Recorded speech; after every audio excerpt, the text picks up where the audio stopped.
Hello. From Wonder Media Network, I'm Jenny Kaplan, and this is Womanica. For the past 6 years, we've been telling the stories of women you may or may not know about, but definitely should. This month, we're bringing back our favorite Womanica episodes from across the back catalog. These are women across centuries and around the world who made their mark. With that, here's one of our favorite episodes.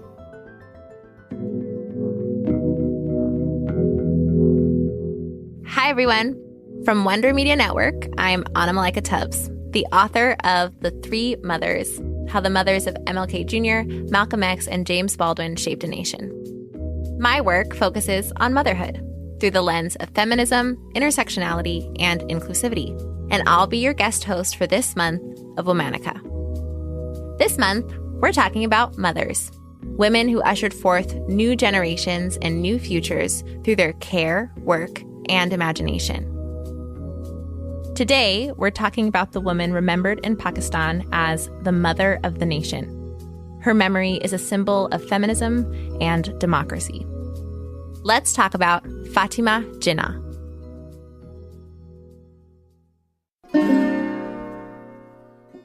Fatima was born on July 30th, 1893 in Karachi in modern-day Pakistan. At the time, the geographic area known as Pakistan was part of India and under the control of the British Empire. Fatima was the youngest of 7 children born to the Jinnah family. After her father died in 1901, Fatima's older brother, Muhammad Ali, became her primary guardian. He sent her to the Bandara convent in Bombay to receive an education. Outside of school, she also studied in her brother's library and learned piano. In her late 20s, Fatima enrolled in dental school in Kolkata. 2 years later, she returned to Bombay to open her own clinic with the help of her brother. In doing so, she became one of the first women in South Asia to open a dental clinic. It's important that we take a pause to understand the cultural and political climate that Fatima was growing up in. India was inching towards independence from Britain after more than a century of colonization. At the same time, tensions between Hindus and Muslims were manifesting in violent clashes and political stalemates. Fatima's brother, Muhammad Ali, was a leader in the Muslim League, a political party representing the interests of Muslim Indians. In 1929, Muhammad Ali's wife died unexpectedly. Fatima closed her clinic and moved into her grieving brother's home to help him manage his household. Over the next 2 decades, the siblings would grow increasingly dependent on each other. The next year, Fatima traveled to London with Muhammad Ali, who wanted to continue to raise his political profile abroad. Fatima became more involved in her brother's political affairs and served as his personal secretary while in London. During her 4 years abroad, she observed the role of British women in society. She concluded that higher degrees of education and social status helped them play more active roles in politics. Upon the Jinnah's return to India, Fatima's political activism blossomed. Both on her own and as her brother's confidant, Fatima emerged as a leader for Muslim women in the independence movement. By inviting Fatima to stand alongside him during political speeches, Muhammad Ali helped to normalize the idea of a politically active Muslim woman. She also regularly attended women's organizations and promoted women's education and political involvement. On August 14, 1947, Pakistan became an independent nation, and Fatima's older brother became its first governor general. The partition of British India cut a new border along rough religious lines, displacing tens of millions of people. Hindu and Muslim communities were scattered throughout both new countries. During this time, millions of Muslims and Hindus immigrated across the new border to escape continued violence between communities. Hundreds of thousands died. Fatima established the Women's Relief Committee, later incorporated into the All Pakistan Women's Association, to help refugees displaced by the split with India. After years of poor health, Muhammad Ali died of tuberculosis in 1948. After her brother's death, Fatima took a step back from public life, but she remained invested in women's rights in the newly formed country. The years following Pakistan's formation were marked by a constant struggle for control over the nation. In 1958, the country's leader was General Ayub Khan. He had come to power by seizing the presidency in a coup d'etat. Many Pakistanis decried him as a corrupt, authoritarian dictator. In 1965, Pakistan held its first general election. The election partially served to legitimize Ayub's presidency.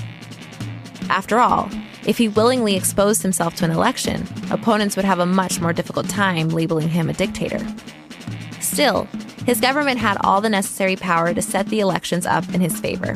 Pakistan had roughly 110 million citizens. However, its electoral system was set up so that only 80,000 could actually cast votes. This indirect system, called basic democracy, made it easy for Ayub and his government to pressure electors into voting for him. He was hoping for an easy victory to cement his government's power, but the 5 major opposition parties banded together to nominate a challenger. They chose Fatima. At first, Fatima wasn't sure if she should accept the offer to run against Ayub. She was 71 years old, and her health was declining. But Fatima also believed in democracy.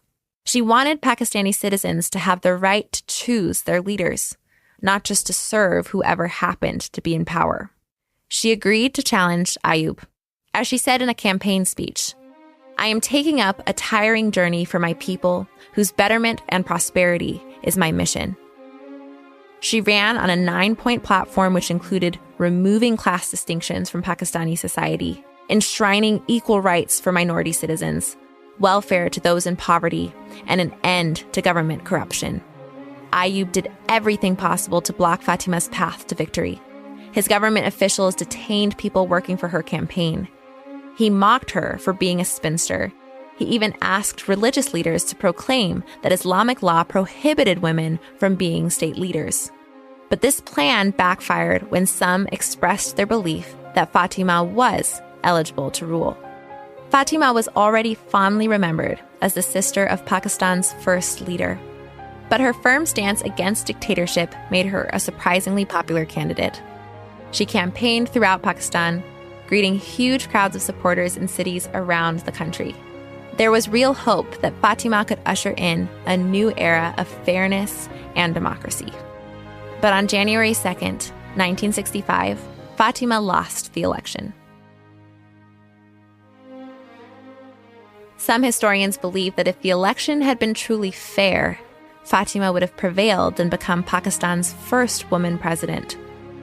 But even though she had lost, Fatima had carried several major urban centers, proving that support of Ayub's dictatorship was far from universal. As Fatima said in her concession speech, "If the election has demonstrated one thing, it is that the constitutional system under which it was held does not provide a full opportunity for the effective expression of the people's will." Fatima died on July 8, 1967, of heart failure. She was 74 years old. 3 days later, she was buried alongside her brother as the gathering crowd chanted, "Long live the mother of the nation." Over half a century later, she is still remembered as a beacon of hope and democratic ideals, as well as a feminist icon for Pakistani women. Thank you for listening to this Best Of episode of Womanica. For more information, find us on Facebook and Instagram at Womanica Podcast. Special thanks to Liz Kaplan, my favorite sister and co-creator. As always, we'll be taking a break for the weekend. Join us on Monday for another one of our favorite episodes.